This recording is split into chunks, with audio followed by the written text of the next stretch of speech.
مخلوق میں سے کسی کی بھی اطاعت نہیں ہوگی جس میں کہ اللہ تعالیٰ کی معصیت لازم آ رہی ہو۔ دوسرا رخ، کسی سے کچھ نہیں مانگنا سوائے اللہ کے۔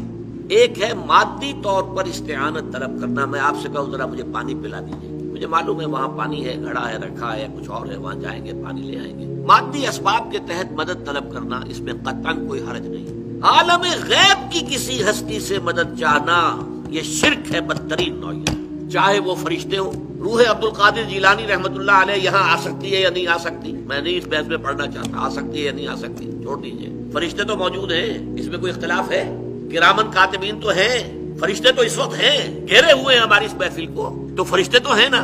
ہم فرشتوں سے بھی نہیں کہہ سکتے کہ ذرا میرا یہ کام کر دو، نہیں۔ نہ حضرت علی سے کہہ سکتے ہیں یا علی مدد، نہیں، غلط، شرک۔ کسی کو، نبی کو، رسول کو، صدیقین کو، شہداء کو، اولیاء اللہ کو، صوفیاء کو، ملائکہ کو، کسی کو نہیں پکارا جا سکتا۔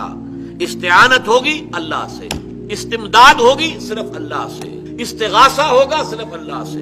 کوئی غوث نہیں ہے سوائے اللہ کے، کوئی نہیں، غوث ایک ہی ہے جو فریادیں سنتا ہے اور فریاد رس ہے، اور فریاد کرنے والے کی فریاد کو سن کر اس کی تکلیف کو رفع کر سکتا ہے، کوئی نہیں سوائے اللہ۔